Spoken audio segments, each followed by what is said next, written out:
Well, here we are on the Isle of Lewis in the Outer Hebrides. Wonderful place to be again. Much more rugged even than the west coast of Scotland, where I've already shown you on video. And I hope to explore in a few days just around the coastal areas of the island, do a little bit of demonstrating for the local art society, and do some mixed media work again. We'll do some watercolour, we'll do some oil painting, and we'll do a little bit of pastel work as well. From this video then I hope to link on to taking a trip to Portugal.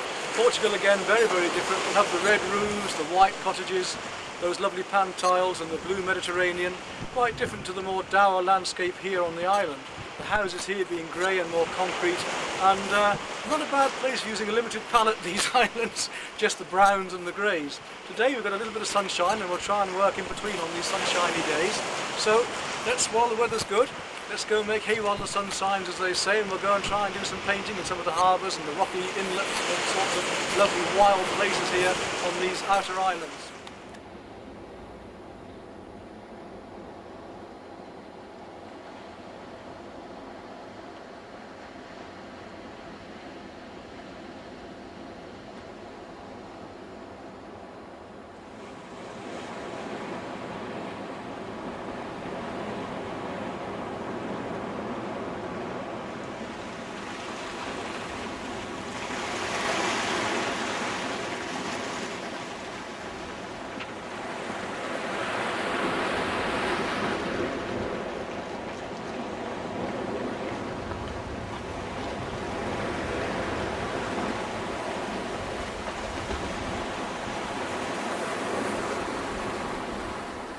On the northern tip of the island, a rather grey dour day again, but pleasant this time and not too cold and very little wind, which is pleasant as well.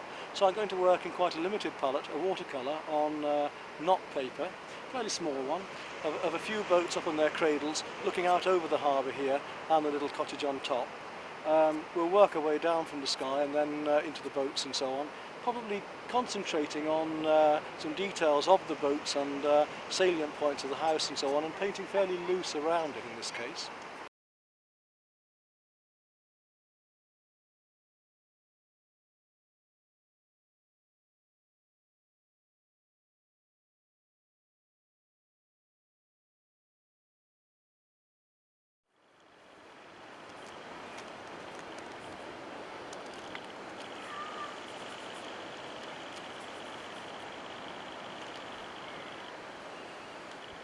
Just a light constructional drawing at first to feel my way and get the scale of the things, and I'll paint in more care and detail as I go on some of the parts of this. Like I say, this house I'm doing now, a little bit more detail perhaps, and the boats. Most of the rest I want to keep fairly light and free. Basics anyway, just to know where I'm going to go. So I'm going to put some masking fluid onto the white boat here, and one or two other little lighter areas on the white ropes here, for instance. Just come down through that boat there because they're so fine. I won't put them in with gouache afterwards. And then I'm going to come in with the sky, get all that completed, come down to these details and areas of the boat, and then when I've got all of those tighter areas done, very loosely paint around the outside. So I'm hoping to finish this painting in about 20 minutes, 30 minutes, depending how long these details take. And apply it with this clay shaper again, and I've got a thin point and a broader point, so I can just get the gum at the end and bring these little bits of light rope through, which I can rub out later for these very fine light areas. Just a little bit on this end of this boat here as well, and I'll leave these bits because I'm not too worried about the big bit of white here. I'll just put a few little bits in there. But I will do over here, I will do this white dinghy. You can see I can use the flatter edge of the blade now.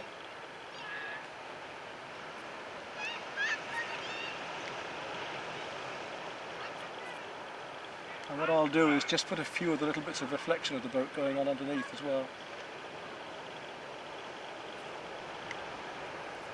It comes out in rather nice little ripples of white under there.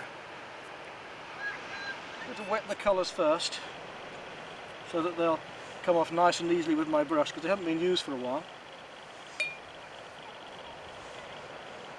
I'm using Tube Paint Winsor & Newton Artist Watercolour. You always use the best in watercolour, never use the students if you can help it, always the artists. It doesn't matter so much in oils or even acrylics to a degree, but it does in watercolour. You only want the best. Right, I shall put a very thin layer of yellow ochre on first. No, in fact, no, I won't. I'll use raw sienna. I'll use raw sienna because it's slightly more transparent. And then I'm going to work my colours up over it. So working from the top downwards with a nice big oval wash brush. I could give the entire paper a wash or even use a tinted paper for this today because the light is so grey that it wouldn't really. But the idea is to keep the whole thing nice and wet for the moment so that I can drop in these darker greys of the sky and a little bit of the blue just to give a come right down to that horizon line, and I think I'll just come through to the boat as well. I'll just come down to the concrete wall there. There we are, that's got my sky nice and wet. Now I can drop colour into it, a little bit of tissue, and lift out a smidgens of a lovely cerulean blue line there is going along the back there. It's very soft light. And I'm going to drop into that bit of the cerulean blue. Nice and delicately. But remember that your watercolour always dries a little bit lighter than when you put it on. So I'll let that just gently blend in back there, nice and pale. Put it in nice and fresh. If you mess about with it too much, it's going to turn a slightly greeny colour, so I'm going to put it in on that clean paper and let it softly blend down there. Now let's come to those stronger colours, and we'll start to make up this purpley blue grey of the sky. I'm going to use some burnt sienna,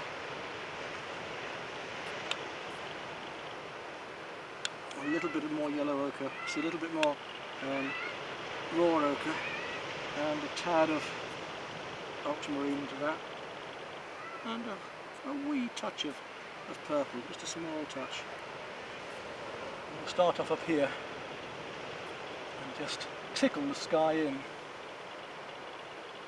That's still fairly warm at the moment because I want to warm the sky at the top here.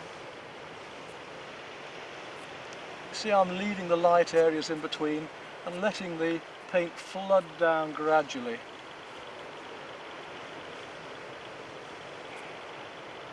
So I want all my warmer colours up here. And I'm painting on the vertical, so I know my paint's going to run downwards. That's fine. It's fine with me. I'm going to go a bit more to the purple. A bit of purple, a little bit of... Now we're dropping wet into wet, so what we don't want to do is get too much water. If you get too much water on this into your paint, it just dissolves into a nasty mess. So just enough pigment to tint the colour underneath and not run too much downwards.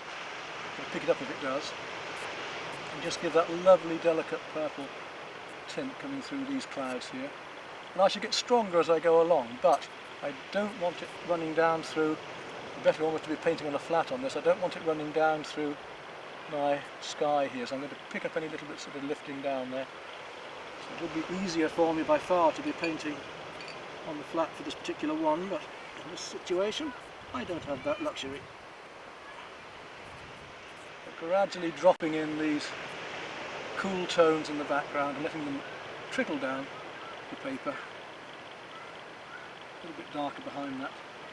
And now I'll bring those tones, the purple and the blue, more up into here and stronger, because they will soften back later. I can get these lovely soft furry effects as the paint. Now we've got to do this before the paper gets any drier, because if we don't, we're going to get cauliflowering. We mustn't put paint on as the paper's just starting to dry, or you'll get a nasty, smudgy, blurry cauliflower going on there. So I've used my cooler purples here now. That was ultramarine and a little bit of mauve purple. Now I'm going slightly warmer with them up here. And I'll add a tad more burnt sienna, just a little, just to warm the purple higher up. It seems a bit drastic at first, but you can see we're getting these lovely effects now of the soft grey light coming down amongst these clouds.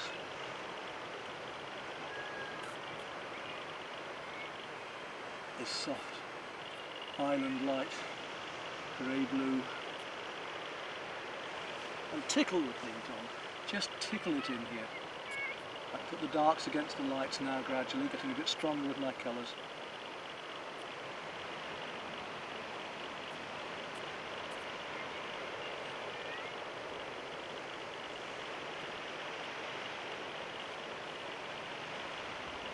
There we are, that sky's about there, a little bit more cobalt I feel, ultramarine, a little bit more ultramarine up here. I want a little bit more blue in these bits of sky here, just to pick the warms out there too, let them trickle on down.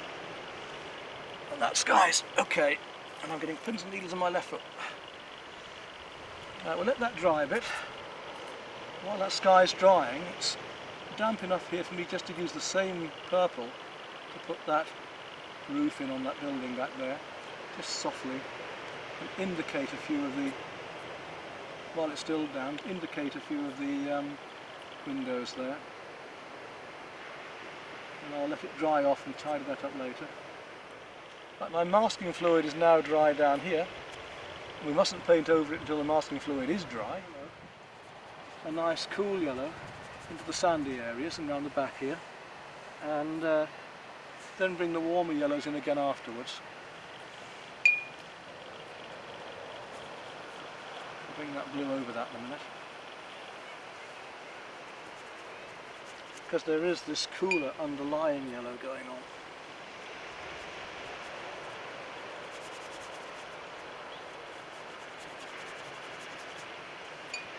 So it'll give me a nice base for dropping in wet into wet the top. I'm going to start doing some more detailed work on the boats in a minute as well.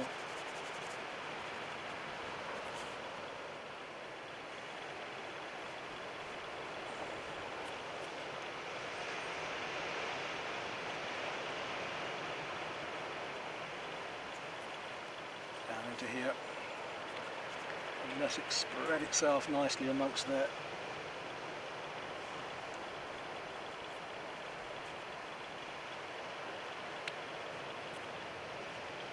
And that warm sienna will come through here, and I'll drop in some burnt sienna into there shortly, because the peat has come down into this bit of fresh water here, and it's really giving a lovely rich texture to that water. That can wait for a moment. And that's quite a dark mixture of the raw sienna and a little touch of ultramarine.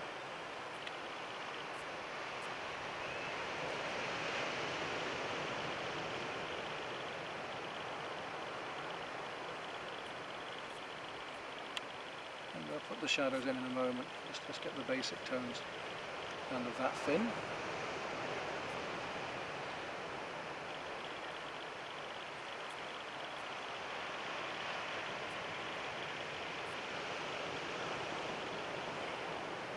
And under this boat as well here.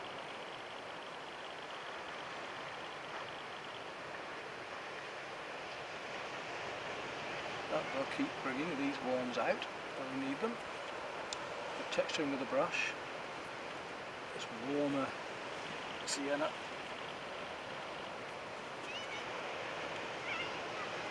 So it's playing with the consistency of the paint. It's knowing how wet your paint is to be able to come in here and do this job before it's too dry. And we'll use this burnt sienna to go right back up into here. And the darker area behind here of shadow between the stanchions of that boat trailer as the underneath of that boat comes up, and we'll just flick out a few of the lines under that boat, get the feeling of the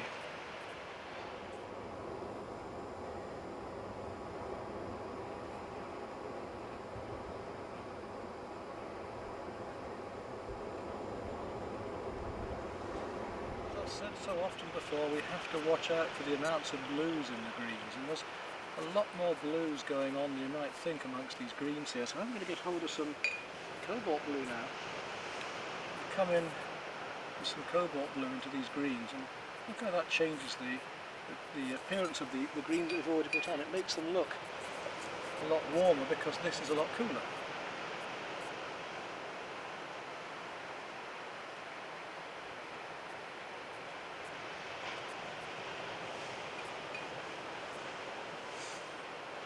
So cobalt blue now amongst my greens that I've dropped in, so they blend in bit by bit. And I'll go a bit stronger with the greens again in a moment.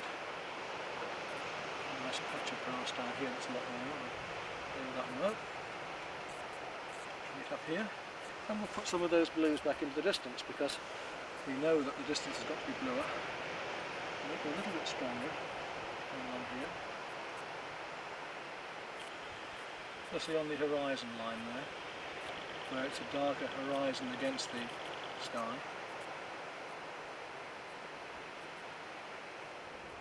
Just tidy up some of these edges.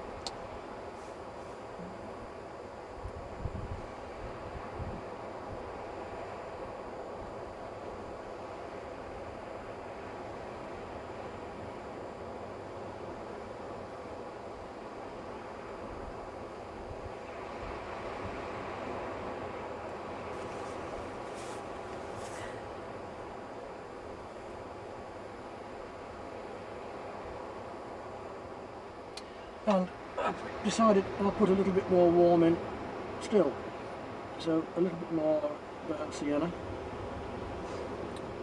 and we'll go even warmer with the brown greens here, which will make this light yellow sand appear lighter still.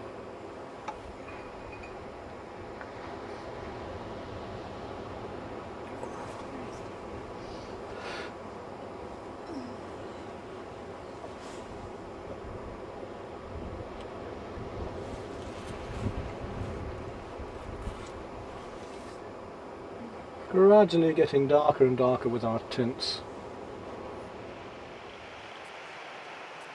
There we go. Now a little bit more strong, a bit more pigment.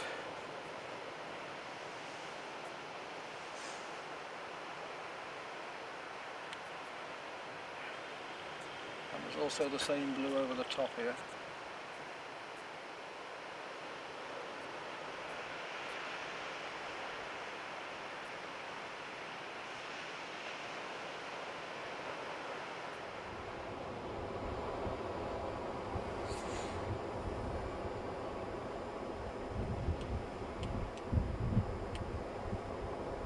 Back on that a bit later as well and put a bit more colour into there. And while I've got that dark, let's look at some of these darker areas of the grass, the textures here at the edges.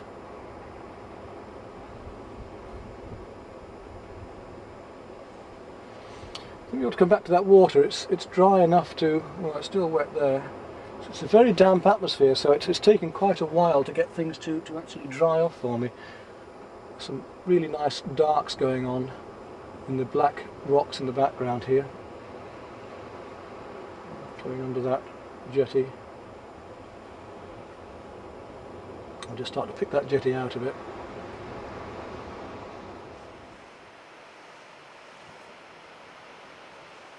Let's look at that cadmium orange on there now. It just bits a bit at the side of the paper. Put a bit along here and then drop some rose into it, and it gives us that much lighter orangey red.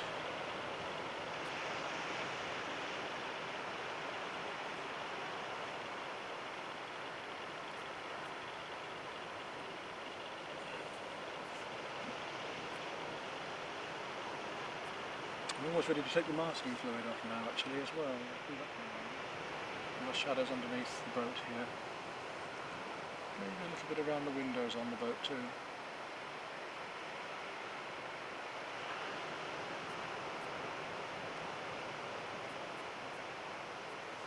And the far side of the boat also.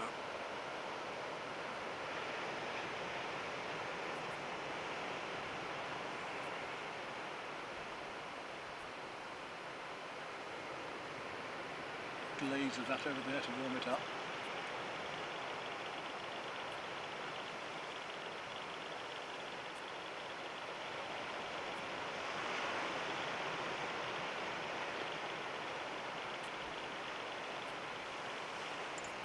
Now we'll come back to the ultramarine again, and we want to get this rubbing streak in. It should be dry enough now to put a bit more detail on there.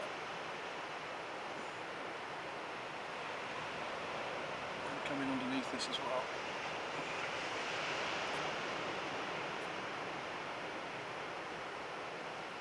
And darken there yet again along this top edge, gradually getting darker, not too quickly, just gradually build up our darks there.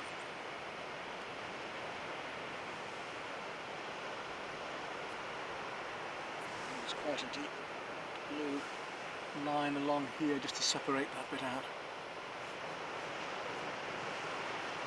And you see the form starting to take shape more now.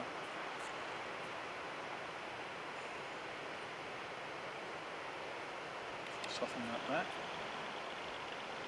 A bit deeper purple and deeper blues into some of these areas here.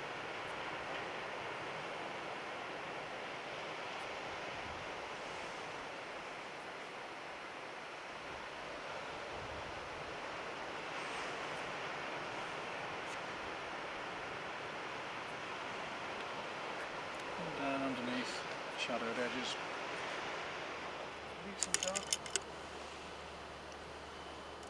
Now we'll take this masking fluid off and we can see these light areas that we need for that white boat. I can touch up and around in a minute. Make sure your paint is really dry before you do this. You can see the white ropes coming out there now that I had as well. I think I put a little bit here somewhere. Yes, there we are. So I just need to come back in with a small brush here. Just indicate a few of these. It's a clinker again. You'll do.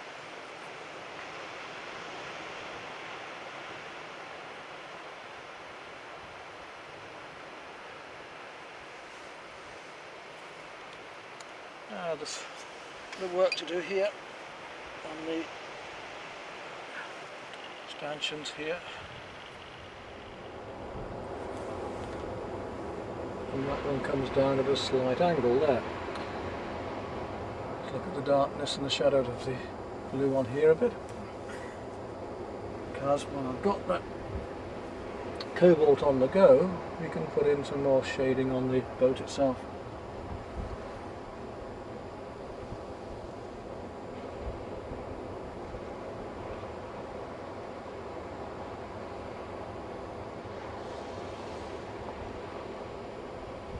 Now we need to be doing these bits. I'm going to mix again a bit of burnt sienna and the ultramarine to give me a warm dark.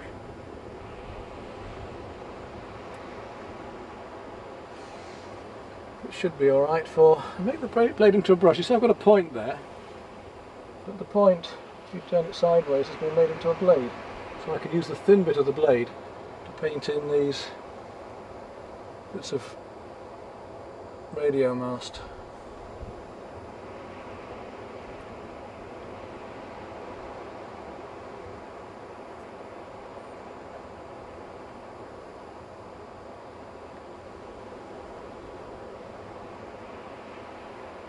You don't have to paint it all in great detail, just a few marks and lines and indications. That's all we need. Now we can always make a round point of a brush into a blade, so we can get an even thinner bit. If I do that, you see how the brush is now going into a very thin blade. It's wide that way and thin that way. So for painting thin rigging, if you haven't got a rigging brush with you, that's quite a nice idea, and then you can paint with the edge of that blade. We're going to use a flat now to put in some of the looser brushwork around here. It's still fairly wet there actually, but it does need some more warm reflections putting in. So we'll just use the flat of the brush to drop them in.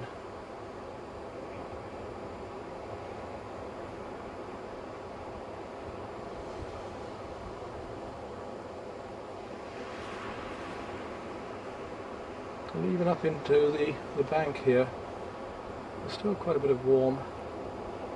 It's now nice to get back and do a bit of good brushwork.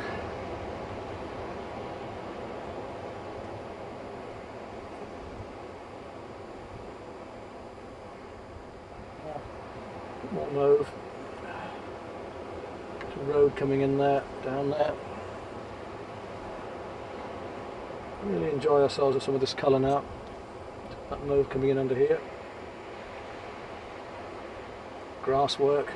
You see how just loosening up a bit at the end of it all is helping to pull it together. You can be tight on many of the areas, but you do really want to keep it nice and fresh and loose. So we can come back around these tighter areas now and just totally loosen up. And there we are. I think that's okay. I think we'll finish at that, otherwise we're going to be in danger of overworking things. A few little darks here on top I'll just put in.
working on £140 Arches hot press paper.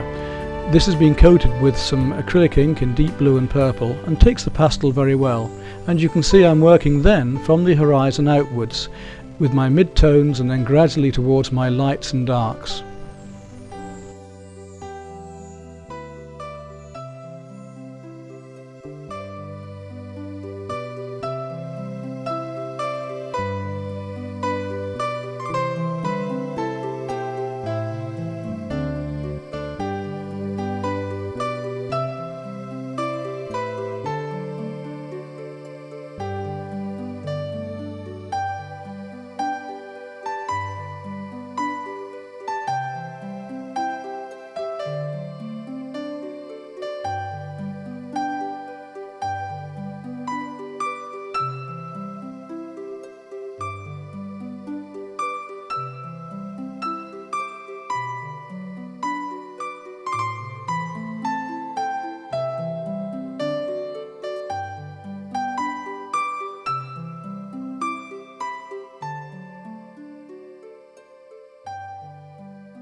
As you can see, I've removed the paper from the pastels. I find this much more comfortable and easier and far more versatile.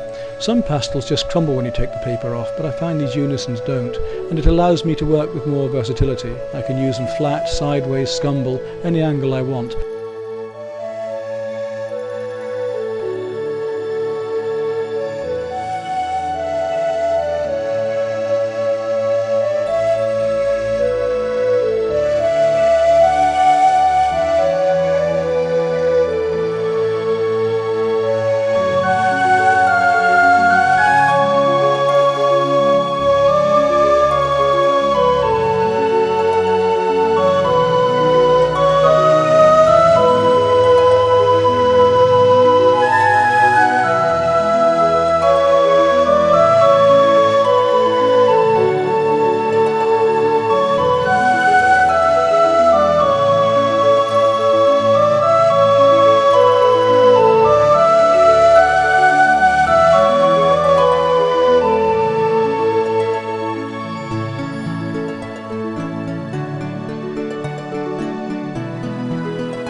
a mountain stream high in the glens here on the island. Not sure whether I'm going to have a lot of rain coming shortly, but I'll have a go at an oil painting for you. I'll try and do another one tomorrow. This is my second to last day. Tomorrow on our way back down to Harris, and I'm going to try a big beach scene. We've already done, as you've seen, a nice big pastel over the moorland. So here we have a lovely little trout stream coming down from the mountains, doing a 20-30 oil quite rapidly. Try and start up with the brushwork. I may finish with a little bit of palette knife work as well, or painting knife work. We'll see on that. Anyway, I'm going to start with the rigger and a bit of ultramarine blue and just sketch in my basics and then work very, very rapidly with my flat nylon brushes.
This changed completely. I've got to give up for the moment, and I'll try and finish this painting off either tomorrow morning or back at the studio. But that's the importance of taking shots and having backup studies and sketches and photographs to continue with, as I'm about to do now. The weather changes so fast in places like this, you have to paint fast and have the backup.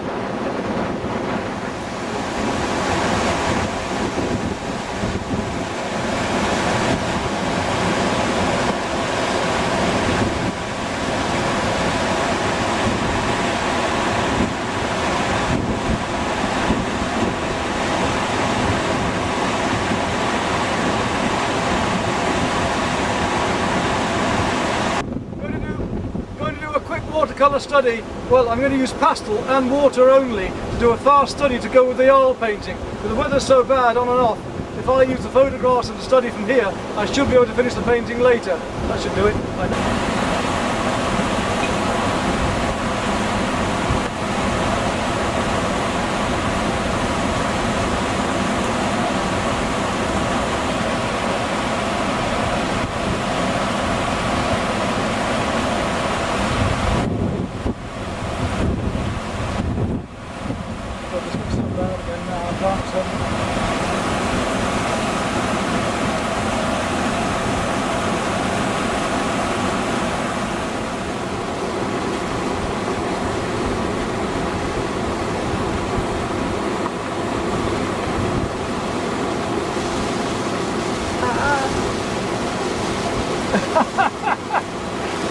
Absolutely mad working on this. Camera's dry. Right? The camera's that's the dry. main thing.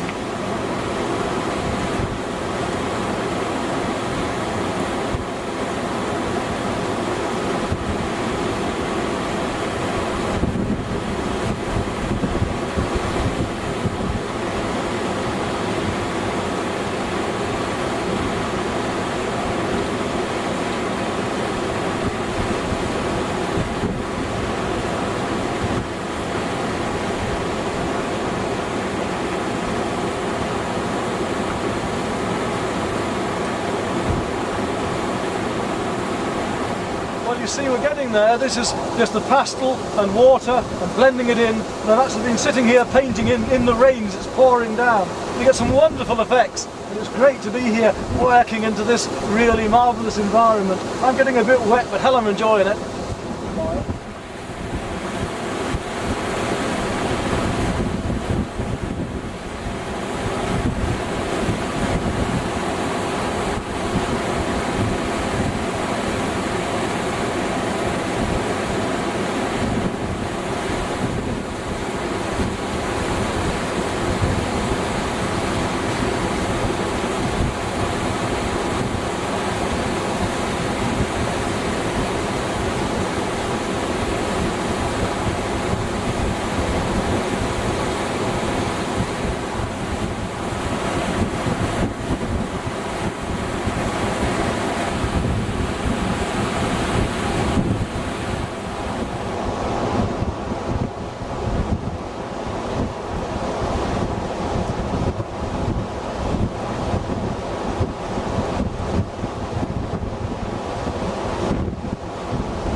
use to show you some new ways of working that you will go away and say, let's try that. You're not going to move forward unless you take a risk. You have to take risks to learn new things. The two problems I find with adult students coming to me, the first one is they were told when they were 14 that they were no good at school. And the amount of bad primary teachers we must have had when we were younger. So I've got to give them confidence back as a teacher. The second thing is education.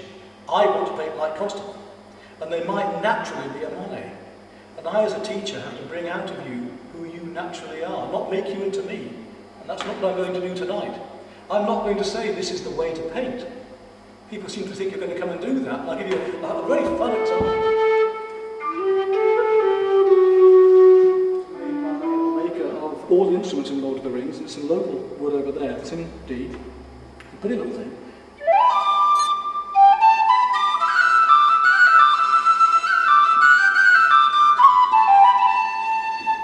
So that was rather fun. And I'm meeting artists and craftsmen all the time in so many walks of life. And when I was there were wood carvers there, and they were using chainsaws to do pieces of carving out of entire trees.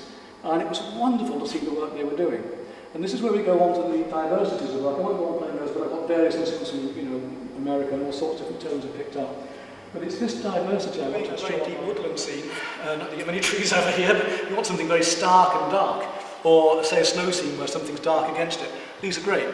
And in that case I would use probably for a snow scene a knot paper. Here I'm using 140 hot press, a smooth paper, because I want a fairly smooth effect. So I'm working in quite heavily with this at the beginning just to get my darks established. And it means that I can put these acrylic inks over. Now the acrylic inks are much stronger than watercolours and quite useful for some of the contemporary work I've seen here by some wonderful artists already. They're using watercolour very, very strongly, but I wonder whether they've actually tried these acrylic inks because they really are rather lovely. What I use most of all is this larger one. And you've got to get used to these because it's so easy to overdo it. And if you do 1, 2, 3 squirts, 2 minutes later, not then, your painting goes down the front. So a couple of squirts, and watch what it does. And I can't really go wrong. I'm just going to make this up as I go along. I can't really go wrong because I know I can put things back in again. That's the beauty of it. So highlights, darks, anything else. What I would normally do is put my darkest midtones in at this stage, and then work the real darks and the lights back in later. But you can work either way around with it, as you want.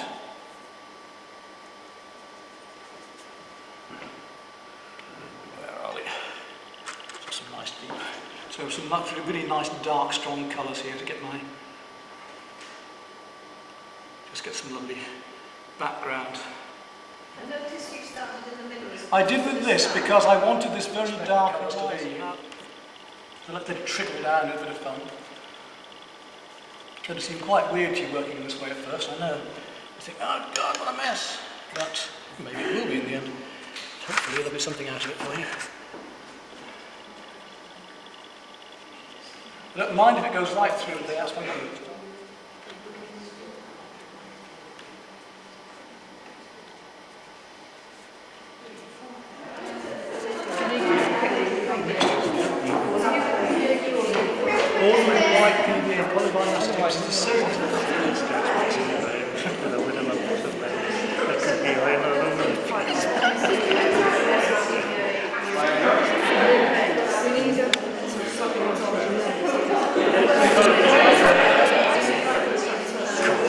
Sounds more sensitive.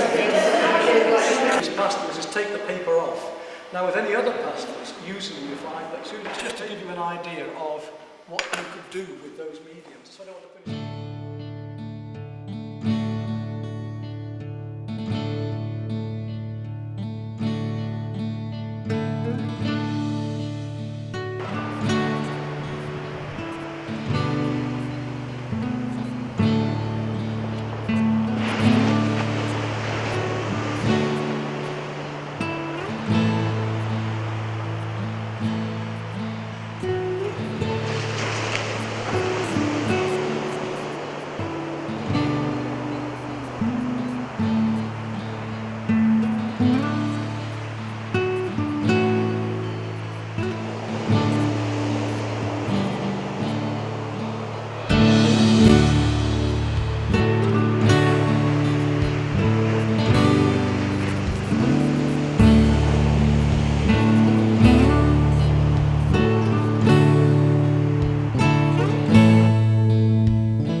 are again, last painting on the island, beautiful sandy bay on the island of Harris, and we've got a nicer morning this morning to try and oil. I've only got 2 hours before we've got to get back to the ferry, so I've got to try and do this 24-30 canvas in 2 hours. That's going to take some work and some speed. We'll have a bit of fun and we'll give it a try. My last chance here for a bit. Let's go for it now, shall we?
So the sky first, and I'll put some raw sienna on, a nice gentle wash of raw sienna first of all.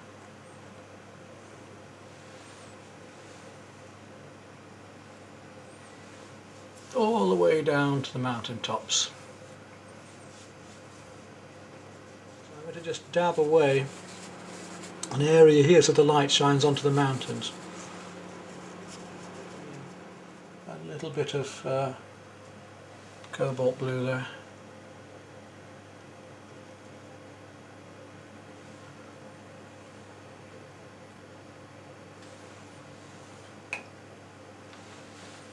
And just gently soften it in.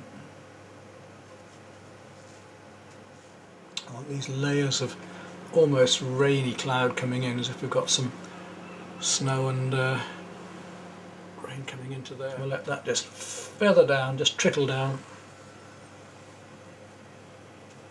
It'll be very dark up in there.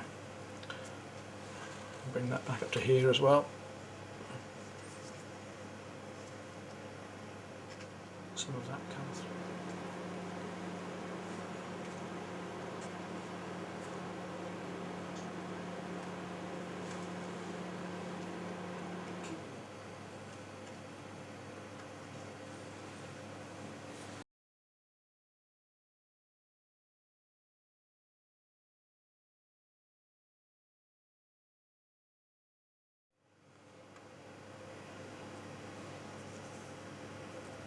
It's quite misty coming down into there, so I've got to make that quite a misty area anyway. So while I'm at it, I softer bits of mist and cloud there.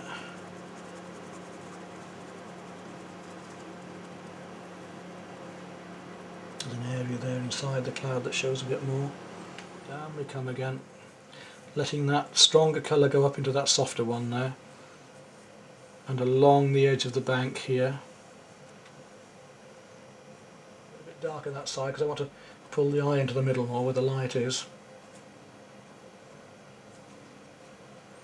And that mist come through there, right down through that cloud. There we go, a bit dark around the cloud to bring him out. There we go.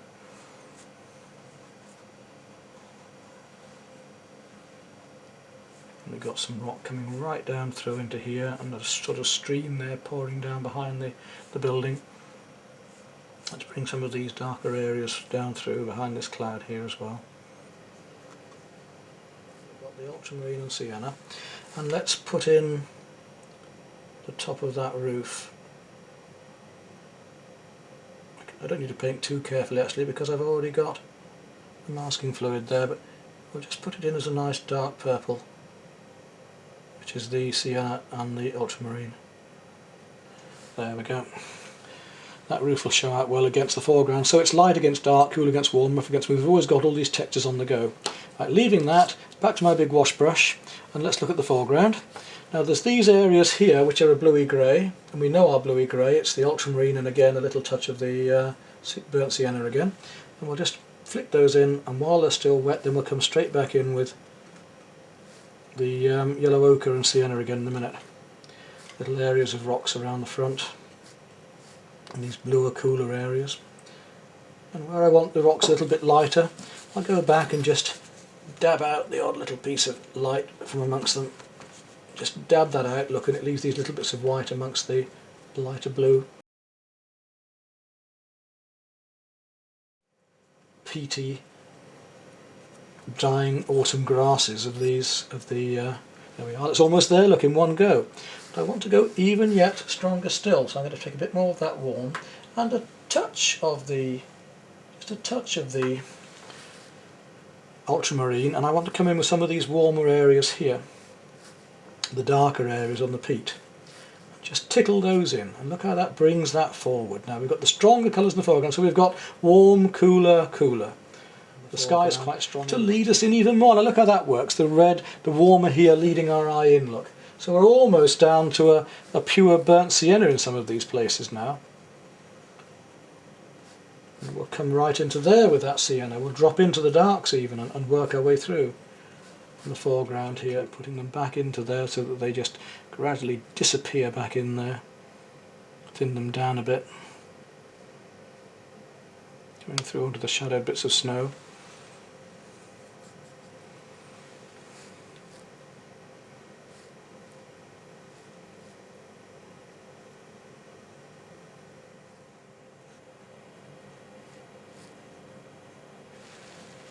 Some of those are cooler and some of them are warmer. That come down there. Now this area here is going to take a little bit of working on. It's a bit darker in places. And we're ready to rub off the masking fluid on the house, so I'll just take my handkerchief. It should be dry enough here. Yes, it is now. We'll take away those bits of masking fluid to show the white again with a bit of luck. There we go.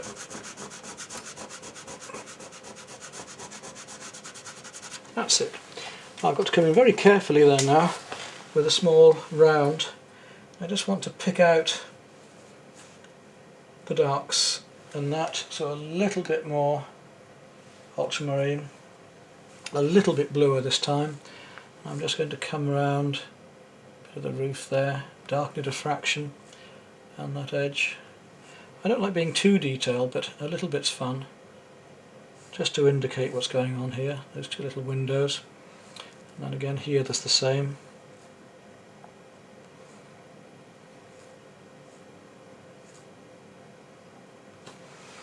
We've got our wee building. We'll come to that bit of tree I did earlier, and we can touch a little bit more into there, just a fraction as well.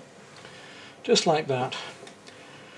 Now, this side of the building is just tinted down slightly. Let's make sure I've got this light enough. Just want to tint down the shadow on there.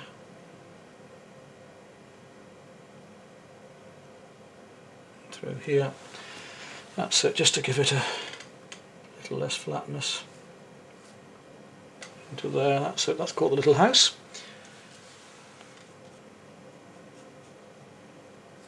I could use a flat for this, but I've decided to use this oval mop for this job this time.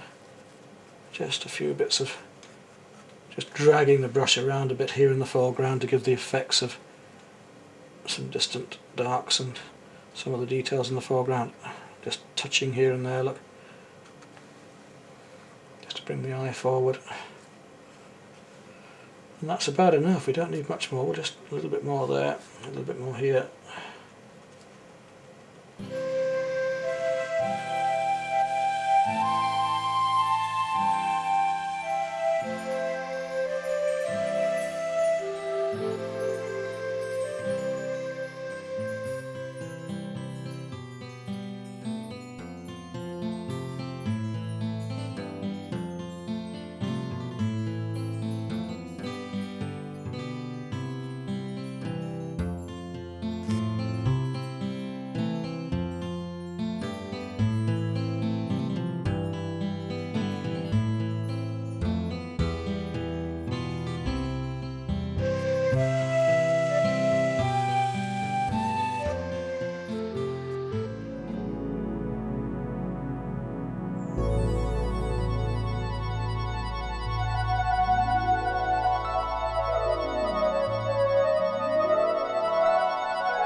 The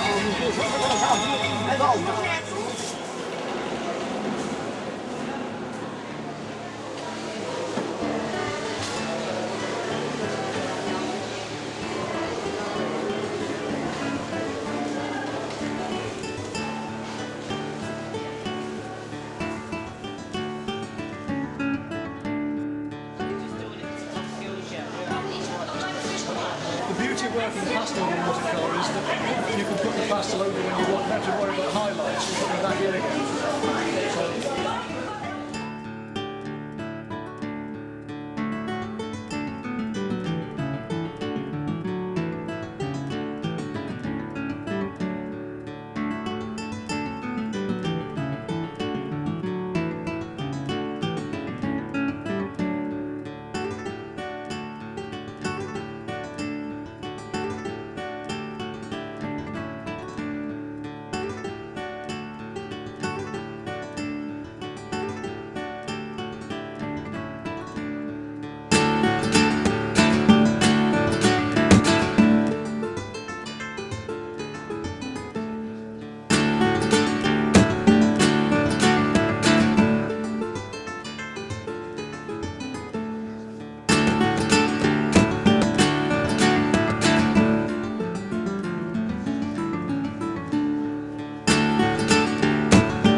And I can use these with water as well, so what I'm saying is, I'll do it up here just for fun, but if I can put the water up there,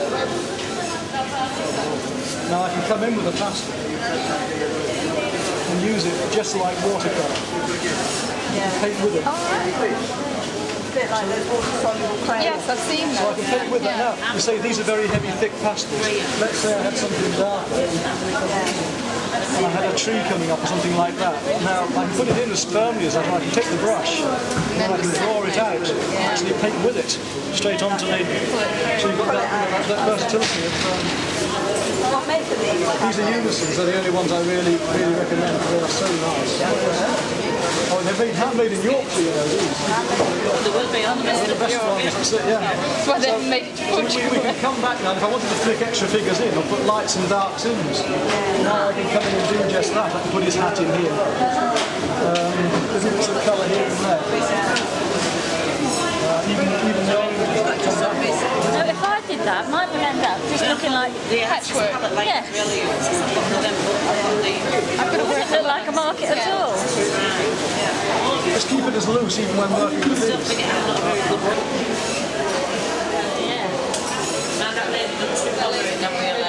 I mean, that'll do for a quick study, won't it? Just to show the atmosphere of the place. Great.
Here we are on the west coast of Portugal now, a great deal of difference between here and the Hebrides.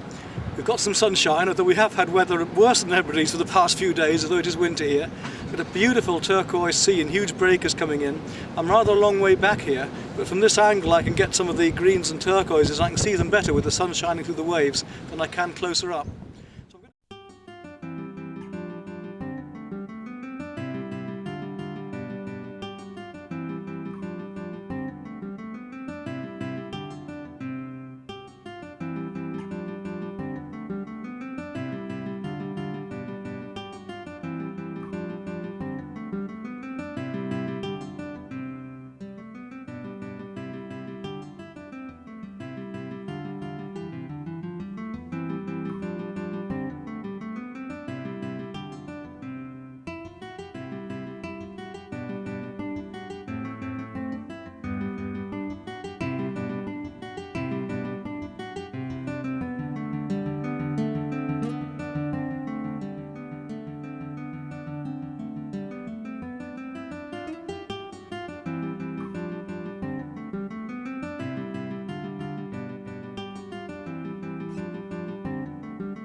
as you can see here, although I intended doing just a plain watercolour, I finished up having the choice of being able to use other mediums as well.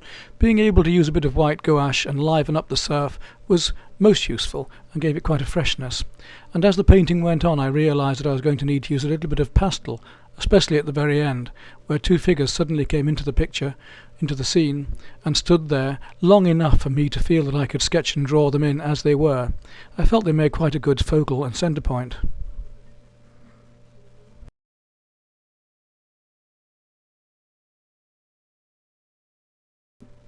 I think this is one of the main points I'm trying to make in this part of the video, is that you can choose the medium to suit the picture that you're doing.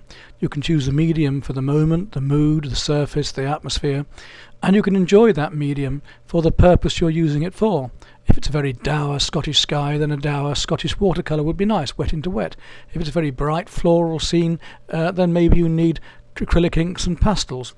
In this case, a nice light, lively surf with loose watercolour brushstrokes, and then built up a bit for strength with pastel at the end, seemed to be the ideal way. But this gives you the choice to work as you want, when you want. You are the person who's in control, not the painting. The painting may lead you, it may guide you. You may flow in and out, weave in and out with it. Your ideas 1 minute, then the painting forcing you to do something else the next. Maybe the painting's going wrong and you've got to fight and bring it back again. Nothing ever goes that easily, does it? I mean, we all know that watercolour is like a battle. It's like something you have to plan ahead of time and gradually work on. But even then, things are going to surprise you.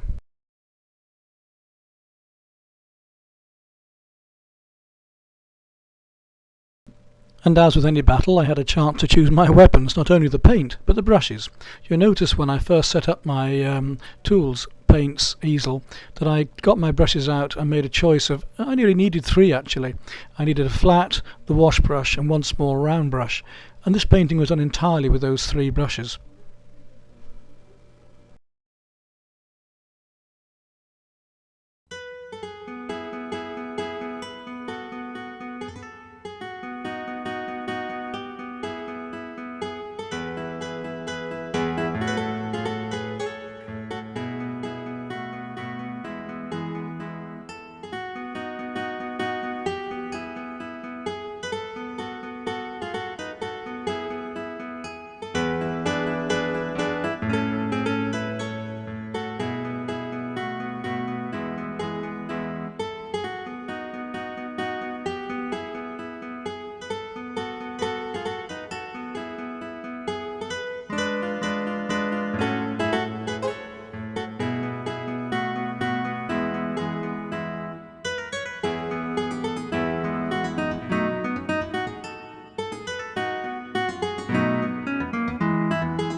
Well, here we are at Silves.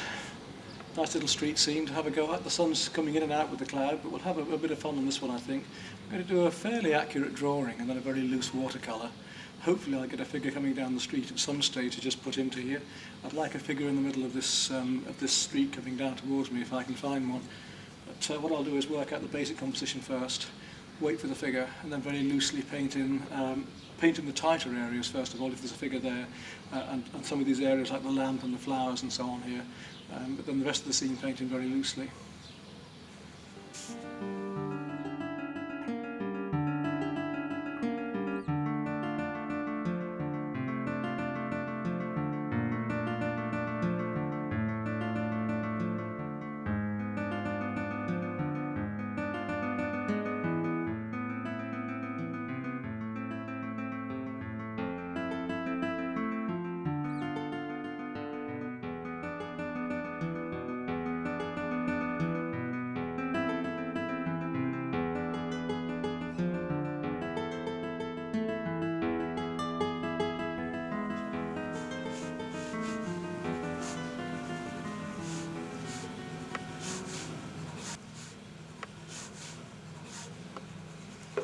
I'm going to do the areas I'm going to concentrate on now. I've just put a small figure into the distance where I want her, and there's a blue car just reappeared.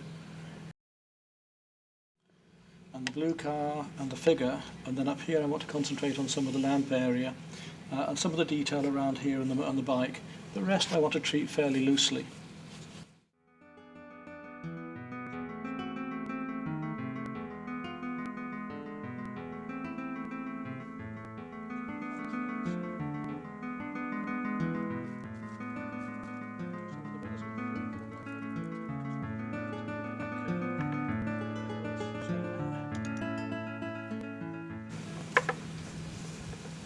Warms and cools there, different blues. I'm going to go from cerulean to cobalt.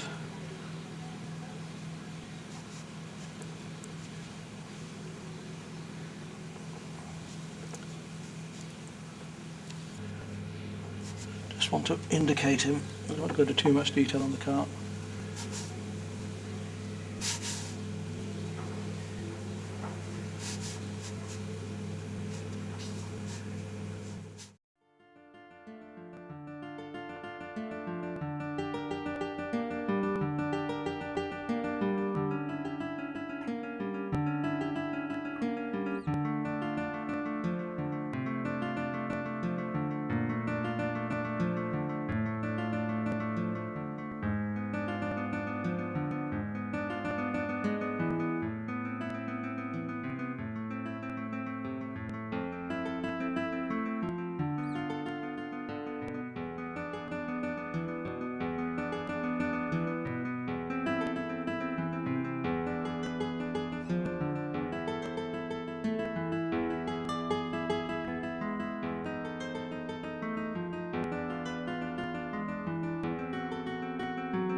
A little bit more warmer yellow in there, a little bit of cadmium orange, and then we've got the red light, which I'll just drop a little bit of rose into the cadmium orange to give it that lovely bit of red, orangey red there, nice and loose. Soften that down a bit, come back to the tyre.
The reflections, soft wet into wet reflections into the glass work a little bit there.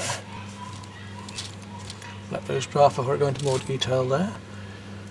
I'll come back up to this little lamp over here, he's quite light as well. Just tint that down a bit. These pinks here are going to be needed. We'll look at those now before I start painting in the foliage on there. A little bit too strong, thin them down a bit. Put our bright colours in, our light and bright colours in first.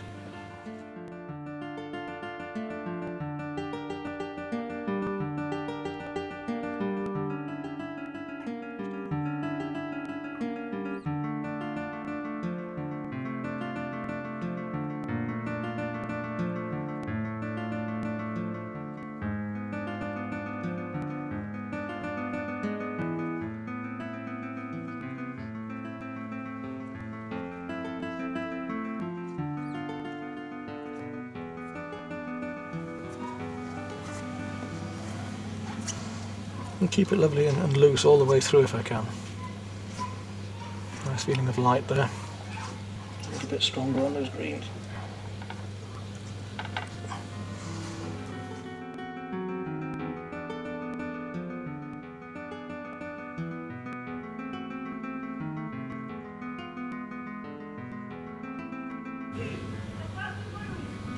And then down here we've to indicate those plant pots. Right, you want to do an indication. You want to leave a sort of vignette around this area.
A little bit of flooding going on around there, but that's what we want, is to get in.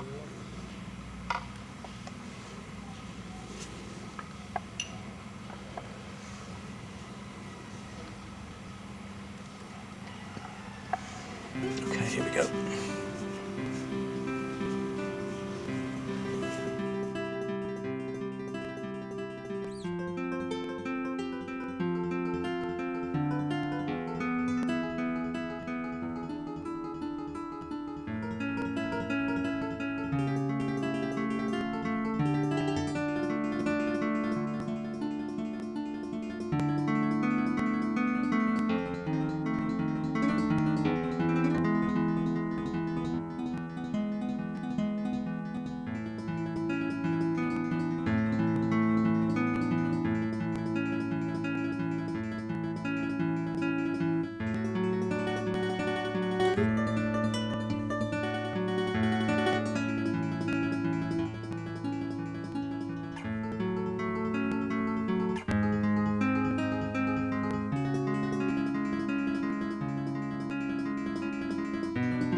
Lift out a bit of that there.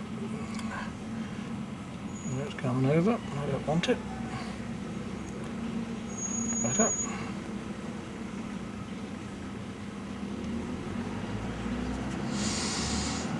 Just soften down through that.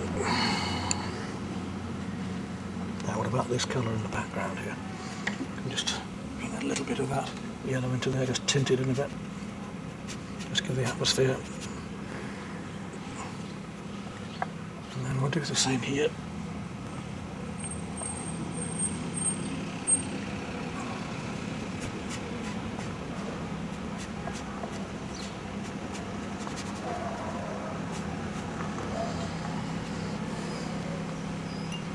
I want to come back to these rooms up here.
É que eu digo, tipo, este aqui é espesso, não.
Não, vamos falar.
Esta caminhonete.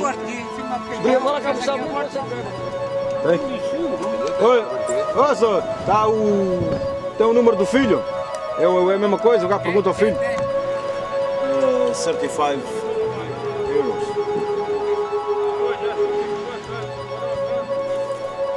Good? Hello.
Well, this will be the last picture I do on this little trip to Portugal. I'm going to do a quick pastel over a deep blue acrylic ink. These lovely little white buildings I've been looking for. Until now it's been rather too modern for my liking, but this on the more northern part of the coast is far more traditional. And although it's a dull day, I think I'm going to have a go at these quite complicated little buildings. But I rather love the shapes and the hills behind. So we'll make this the last picture and have a bit of fun, shall we?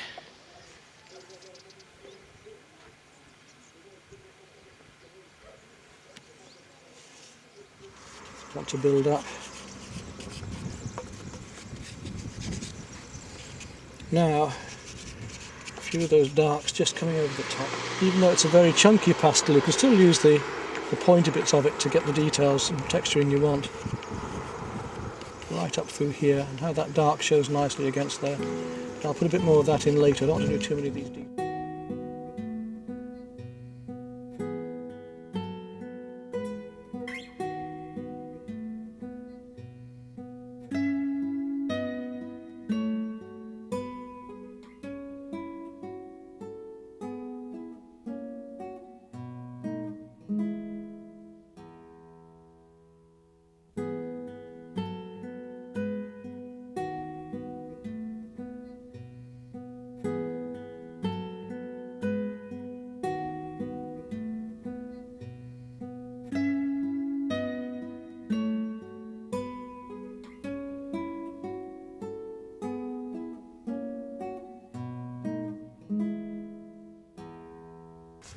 So you see we're building up the light blue, the pinks and the creams, depending on how the light's shining on these little buildings. All I'm doing is the walls at the moment and little details of chimneys and things.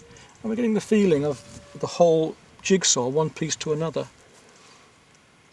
The thing is to choose the medium also to suit the subject you're doing. There's a video firm was talking to me a couple of years ago. They were negotiating on my doing a video for them, and they wanted me to do just an intermediate watercolour. I was a bit wary of that because it's okay just doing pure watercolour, but I like to feel free to be able to use the mediums that I want, either together or on their own, for the subject as it affects me when I'm actually there. So although I could plan to go and do this all in watercolour, it's rather nice today to be free enough to use this medium, where I'm working pastel over a paint. Quite possibly be done very well in water. Right, now we're going to use some colours for the roofs. I reckon our yellow ochre and this lovely flesh tint, which is quite a strong one, and a bit of bright orange should do it. We'll start off with the dullest colour and just see where the duller roofs are. I'm going to have to put a few more colours in as I go along because there are some more orangey reds as well. Some more umbers amongst some of this lot. But some of these are not too bright, these roofs, they just want subtly marking in road going through there.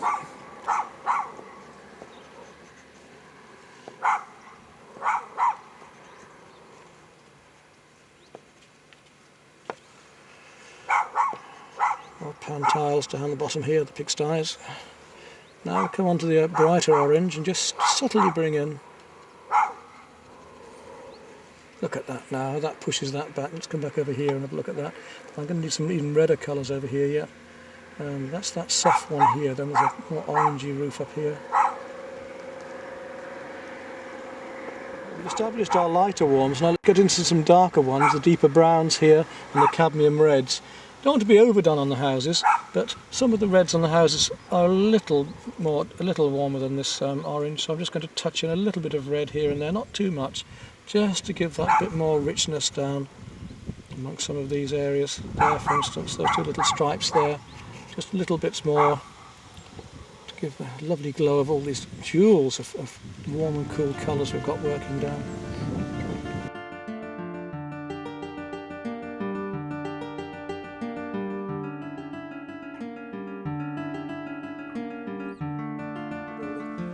So let's have a look at this house here for a start. We just put the little dark windows in. This is a very, very deep blue I'm using. And that immediately turns it into a house. Same down here. Just indicate little spots of pure colour in these windows.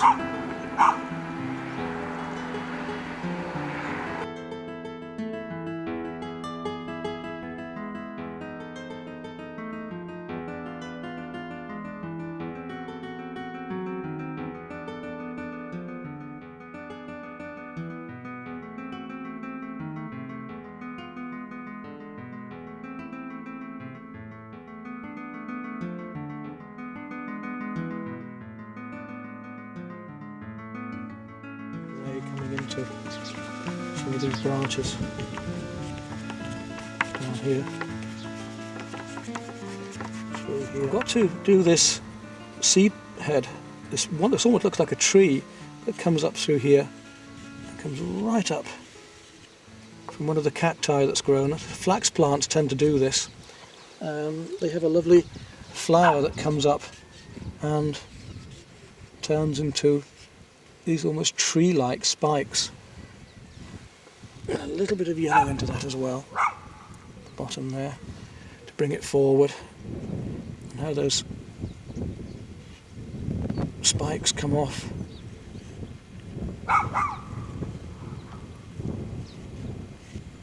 Downwards like this. Now then they go quite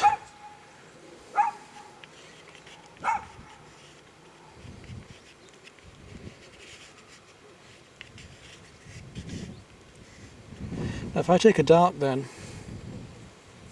come back up into here, a dark that's much blacker and warmer than the background, and just flick these seed heads in, I should be able to get them really standing out and forward. I need a little bit of purple in them yet because this black's a little bit too black for this job. But I can build up these seed heads coming ahead of this so that the eye is led back to those hills. See how much darker this black is than the surrounding hills, and that's going to push the hills back.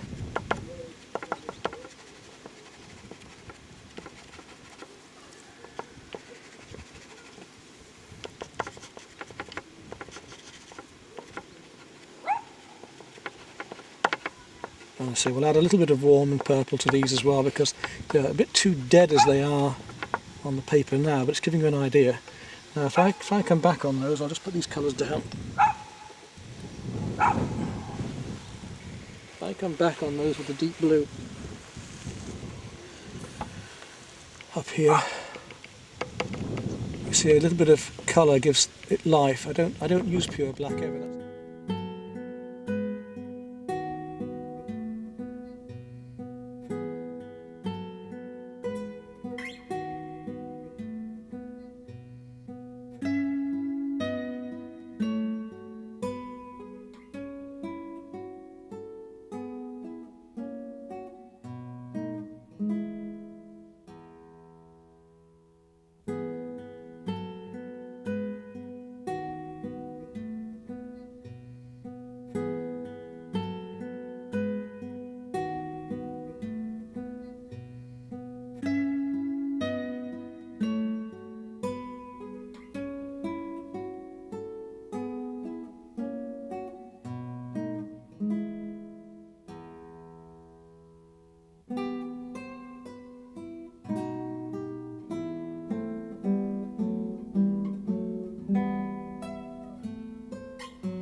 Well, I think that'll do then. This is the end of our little trip to Portugal for the moment, and we'll link this now with the other film from the Hebrides, and two totally different areas, even though we've had some quite grey weather here as well.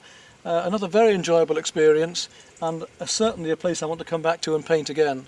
And I hope you enjoy the work that I've been doing and the different ways of working, and the way that I've shown you can use different mediums together and choosing the medium for the moment. Bye for now then.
I'm going to try this rather nice bit of beach here with some very white buildings against a darker blue background, and this time rather than using watercolours I'm going to use the acrylic ink for the blue sky, which is a bit stronger and really gives some intense blue to work against these whiter buildings and beach. I'll start off though by turning the drawing upside down. Very basic drawing, very light drawing just to get me started, but I got the horizon there, the silhouette there, and let the watercolour flow that way rather than coming down into here this time. I'm going to wet the paper first with a slight tint of the blue in my brush, so I know where I've gone against the buildings. And then some quite strong acrylic ink on, and let it gently wash down from the horizon. You see it's quite a strong colour. I do want a strong colour this time. I want it nice and gently coming down here. I want to also keep some of these edges.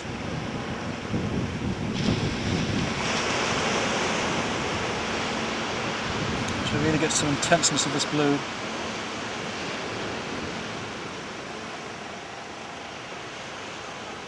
Left-handed there. I don't want it to take too long, this painting. I don't want it to become too laboured. Thin the ink down a little more again, and on we come down. And now we'll get stronger with the ink, more pure. It's a wonderful coat of deep blue coming down.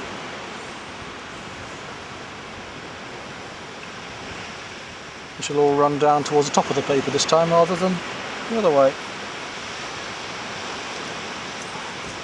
If I wanted to, I could always put some pastel over this to soften it, but I really don't want to. What I will do though is I'm going to add a little bit of rose to the ink, a little bit of watercolour rose, just to warm up the top of the sky here a bit more.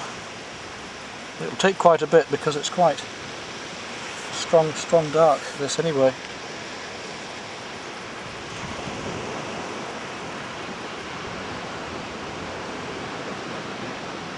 fact, I'm even going to put a bit of alizarin in there because it needs to be so much stronger.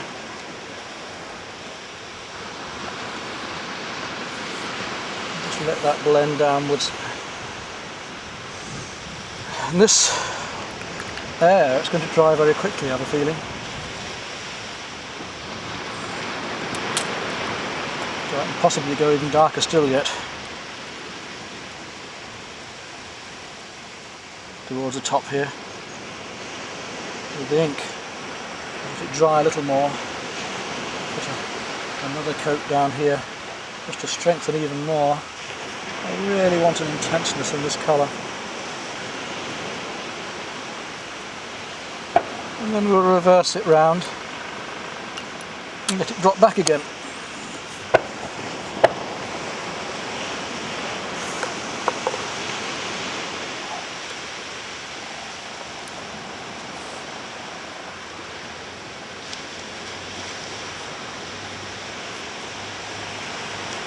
So you see the strength of blue we've got with the acrylic ink.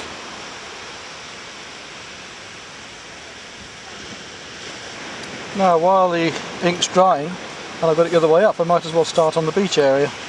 I want fairly intense colours today, so perhaps normally I'd go for a raw sienna here or yellow ochre, but this time I want to use stronger colours, so I'm actually going to go for a bit of chrome yellow and some cadmium yellow and really get the feeling of this warm beach.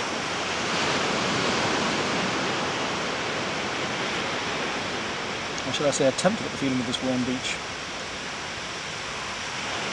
And if I make this as warm as this, then I've got to make the other warms warmer as well in a moment. It shouldn't be too much of a problem. But look at this lovely feeling of sunlight we're getting already with that intense, strong blue.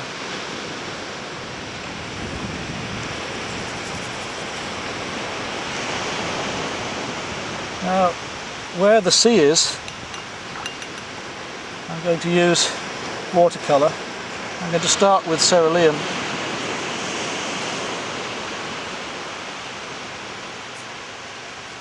Trying to keep it as pure as I can. It's a bit too much water, but use much stronger colours today. Put into that with the cerulean right up to the horizon. It shouldn't move now it's drying.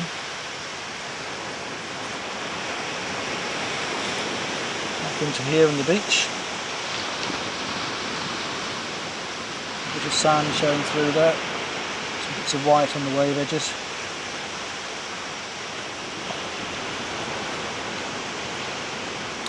Now then I've got to go a bit stronger because there's a really deep area of blue up here hitting the sky, and it's much deeper than the sky is, so if I've got to go darker still, let's see if I can mix up some fairly strong ultramarine.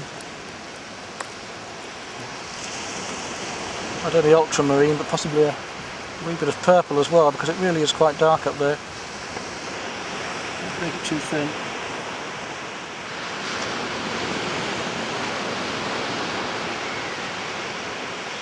I'm going to go darker still later on that bit.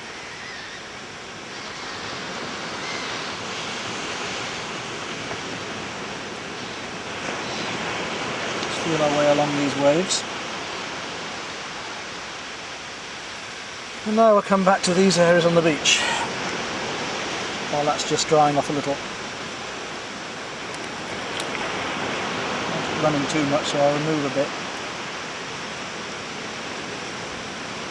A lighter area with water coming across there.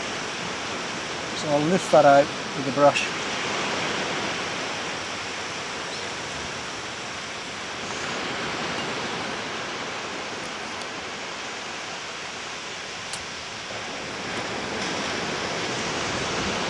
Let's look at these more golden colours here now.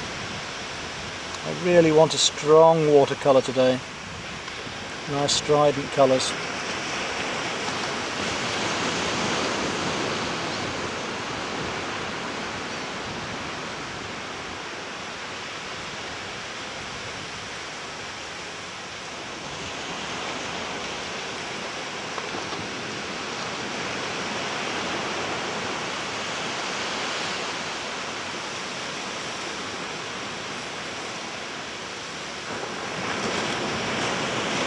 white fence posts down here that I'll just paint in between and leave them.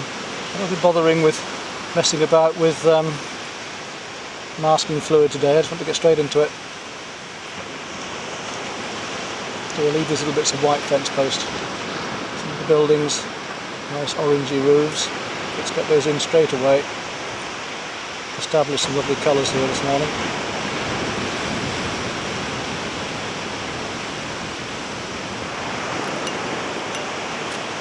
Coming back into the beach too. Let's get some of these warms going on the beach as well.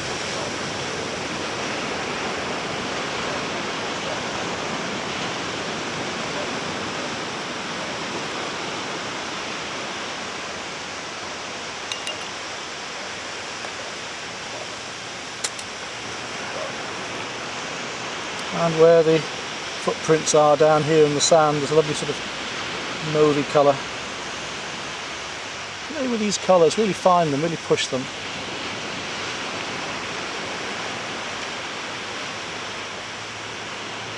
Rooftops back here.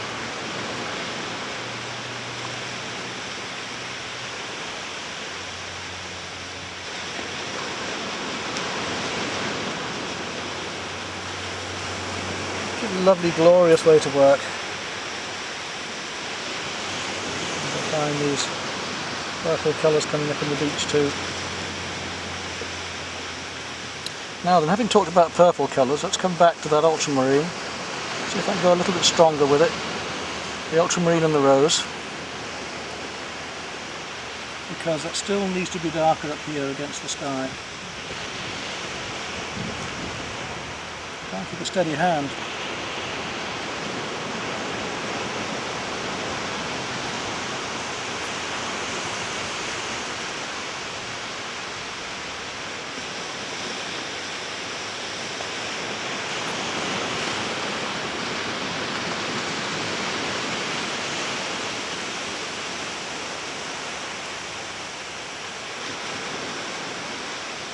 Go a bit greener. A little bit of green coming down to the waves. Yeah, quite dark. Play these really darks against the lights to make it shine. And the same up here with these greens and purples against the weeds and the rocks here.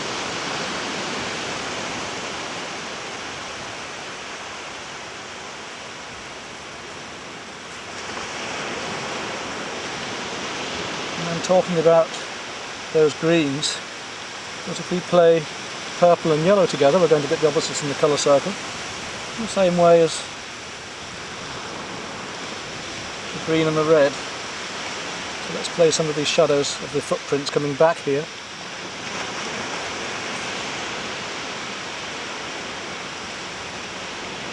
And some of these shadows of the trees up here as well. It's lovely little palm trees growing up here.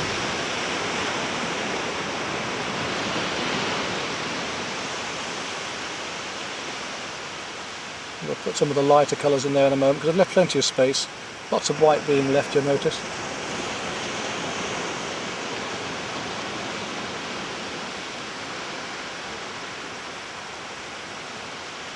Right, back into that. Let's go slightly warmer now, and we'll add a little bit of light red.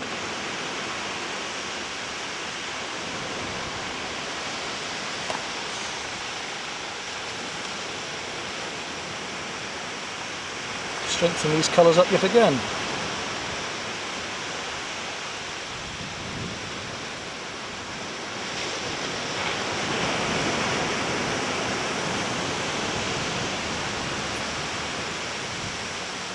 I really do want to get some nice strong colour here this morning, even though it's a watercolour. People seem to think watercolour is so insipid and pale, but you can get quite strong colours, look.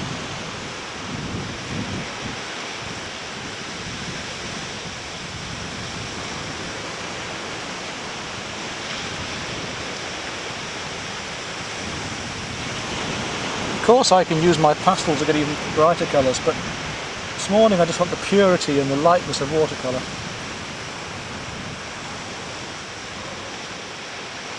Keep the brushwork nice and loose as well.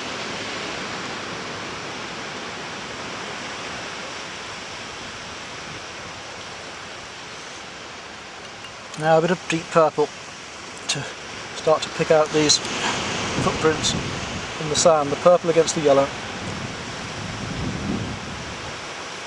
You see how that nice rose that I put in earlier now becomes lighter with these footprints going in. Some darker purple down there as well.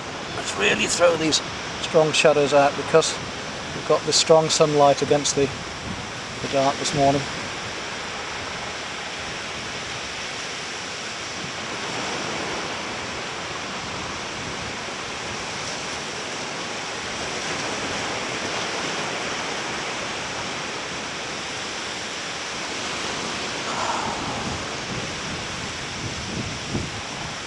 Watch how much bleeding occurs down here. Not too much, just enough to give it that freedom. And we'll carry on with the footprints going the distance.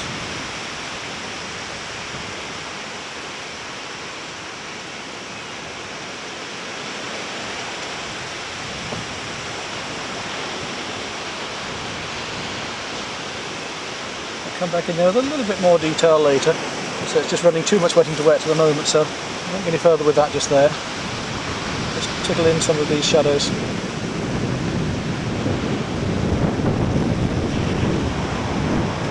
Well, we're all almost ready to go onto the buildings now, and rather than use my mop, which I've been using up until now, painting square things, it makes a bit of sense to use some square brushes, doesn't it?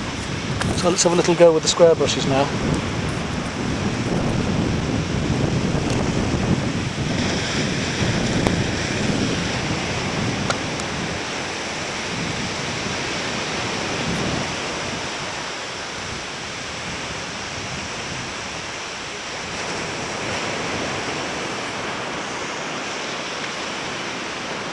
And the size of the square brushes too.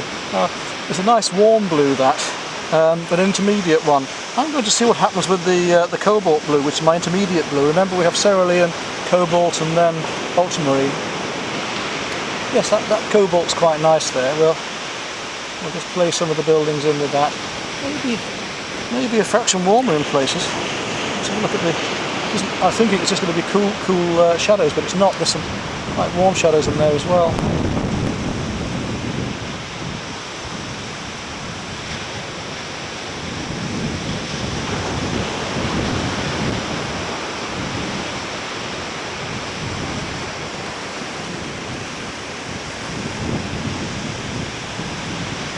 In fact, I'm going to use a little bit of the rose again to find some of these shadows.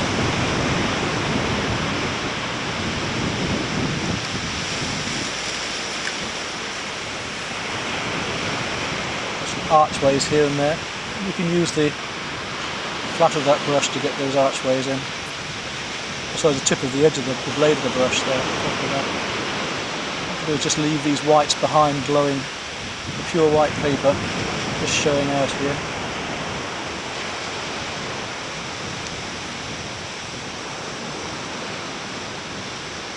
Get some of these warmer reflected shadows in, then we'll come back to the cool ones again, I think. Let's come back to the cool ones again now with the cobalt.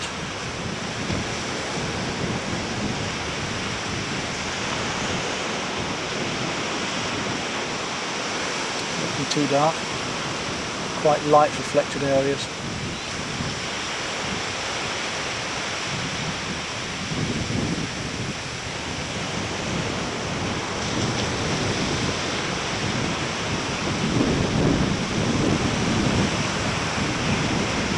It's too dark, that one. I'll just bring it back a bit.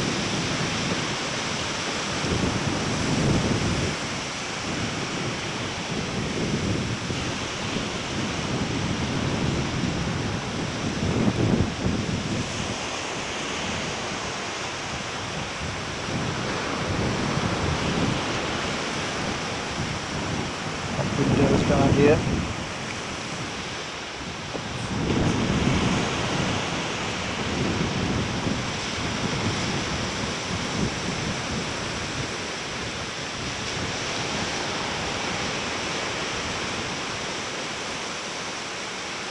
Got some lovely little archways in there to pick out in a minute. Some of those are almost in a green shadow. There's also some very bright yellows in there. Let's take the little brush and just come back to my chrome yellow, because there's some very bright yellows coming in here, look, which then will make this softer as well.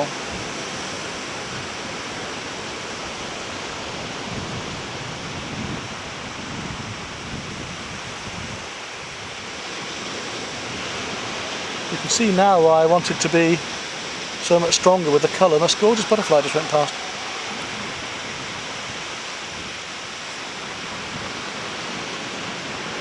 The stronger I make this colour, the brighter the feeling of the sunshine here.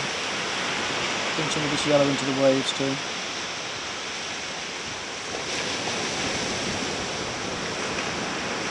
And also I think a bit more down there.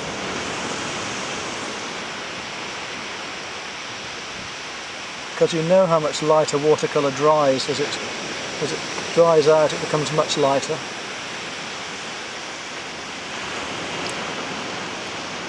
And we want a nice feeling of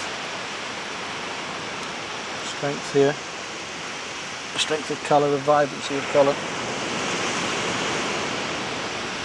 Bring some of these warms in here again as well. Foreground. And now I can play a little bit more in the background there as well. It's a bit drier now.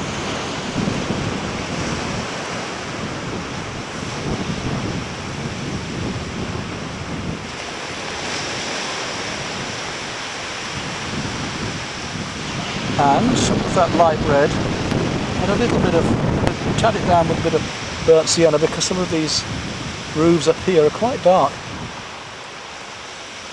And these flat roofs coming along. And look at the beauty of these darks against the lights now. Using almost pure colour in some of this now.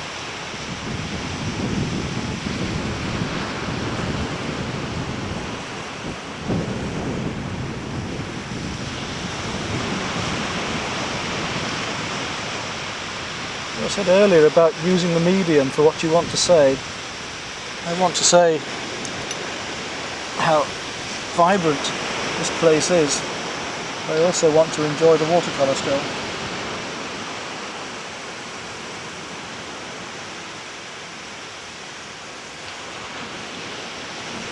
So we'll play these lights against darks, we'll play these hard against smooths.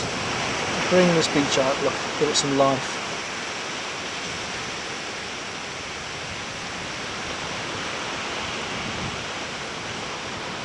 Palm trees down here we'll start to find now.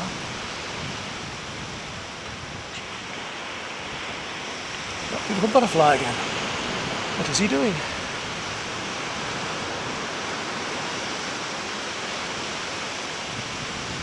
There's a slight tint of cream. Now, if I'm going to play with the cream, I'm going to be very, very light. I don't want to be ruining my colour. So a little bit of aureolin yellow into here. Look how delicate that makes the yellows and the creams. Just a little touch here and there.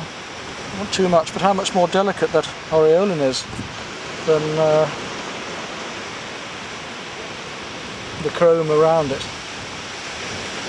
Now then, the greens, with a little bit of green going on. It's quite a light green.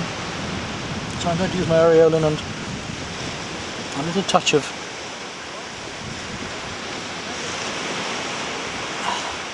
the cerulean. We'll just flick in some of the greens in the background here, these bits of grass, verges.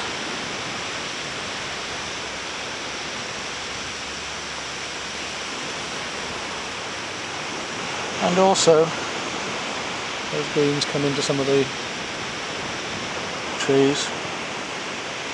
A little touch now of sap green, if I can get it right.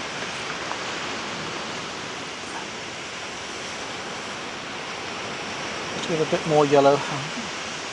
More yellow in that, try some yellow and viridium, that might be, that's better. So we've got the aureolin and viridium, a little touch of cerulean, just to give it that brightness there.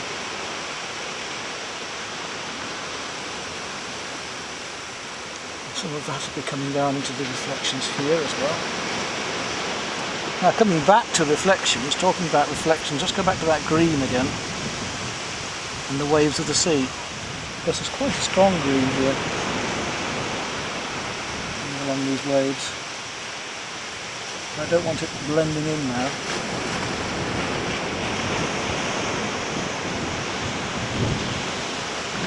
Not only that, but there's quite a strong dark amongst them.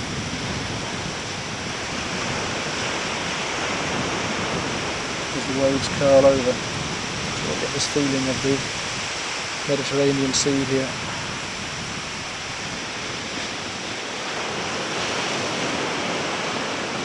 Some of the little reflections going on. We've almost finished painting in minutes. I should come in with my small brush in a moment. First I just want to come back on some of these shadows. Shadow there, for instance, at the end of this block.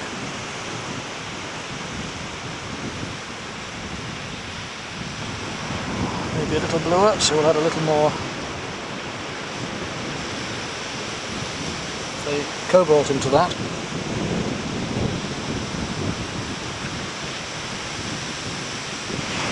Now let's strengthen up some of these shadows in the roofs and cool areas here.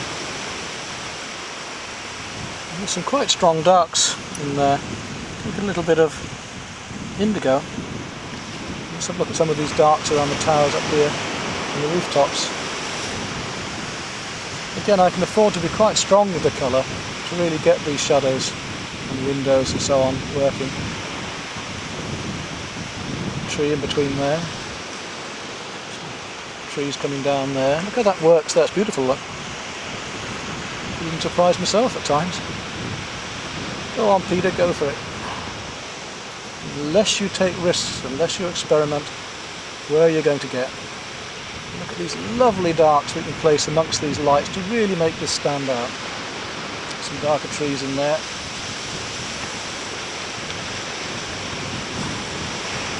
Some nice archway up in here. Some more archways down there.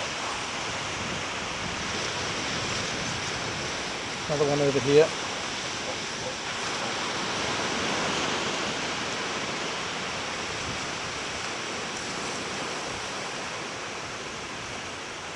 Shadows in there, the window against the dark against the light, the tree growing there.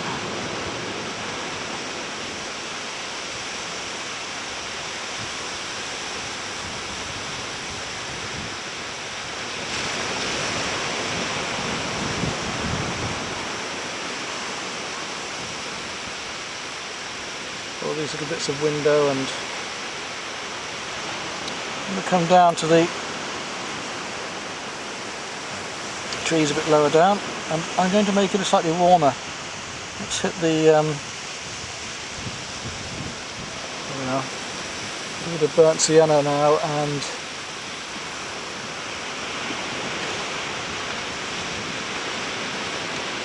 the indigo, and we'll just try and get some of these palms in a bit better.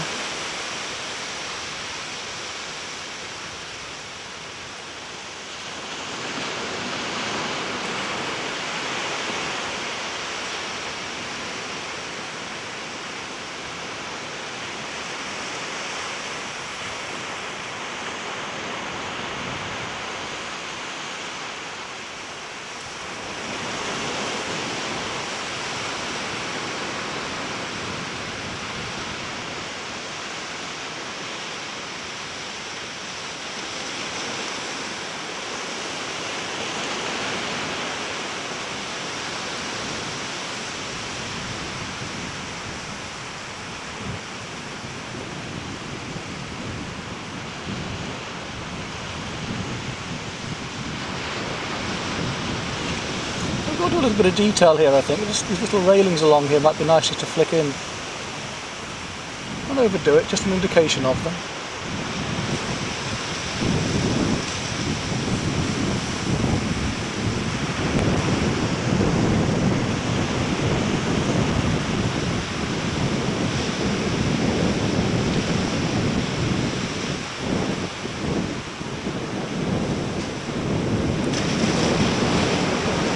little bit of detail here in the foreground, just to lead the eye in, perhaps.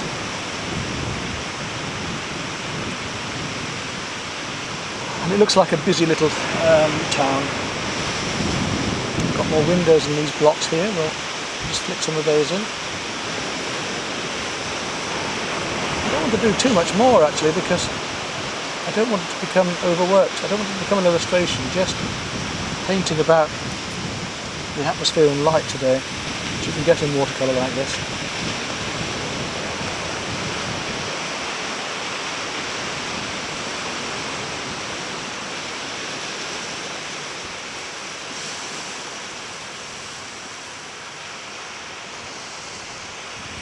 Look at some of these palm trees back here.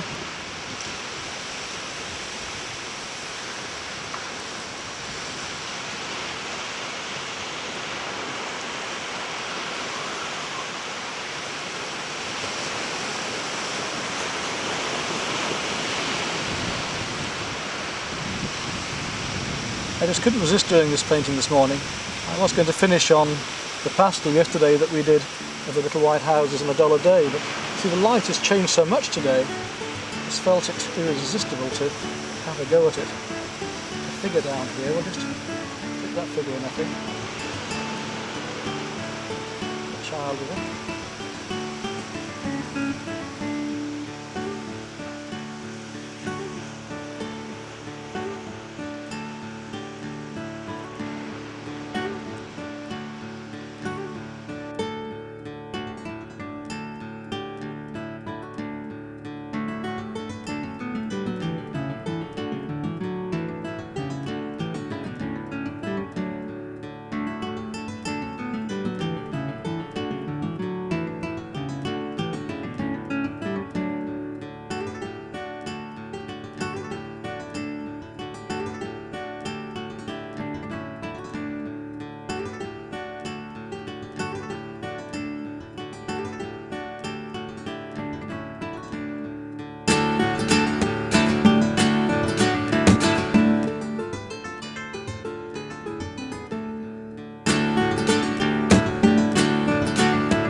This sounded good, mise. What do we got up there? Blue. Shit. This time.